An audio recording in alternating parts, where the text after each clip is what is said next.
जब हज़रत नूह अलैहिस्सलाम कश्ती बना रहे थे तो एक मोमिना बूढ़ी औरत रोज़ अल्लाह के नबी के पास अपनी गठरी लेकर आती और कहती, ए अल्लाह के नबी, कब कश्ती रवाना होगी। हज़रत नूह अलैहिस्सलाम फरमाते, अभी देर है।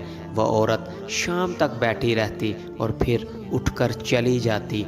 एक दिन हज़रत नूह अलैहिस्सलाम ने फरमाया कि ए औरत, जब जाना हुआ तो तुम्हें बता दिया जाएगा। ये औरत वापस चली गई और इंतज़ार करने लगी कि कब नूह अलैहिस्सलाम बुलाएंगे।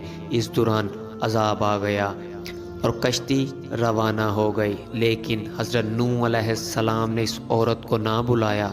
ज़ाहरी तौर पर नूह अलैहिस्सलाम को इसको बुलाना भुला दिया गया। जब तूफ़ान थमा तो एक दिन हज़रत नूह अलैहिस्सलाम के दिल में मोहब्बत उठी कि शहर को देखूं जहां से चला था, वहां आए और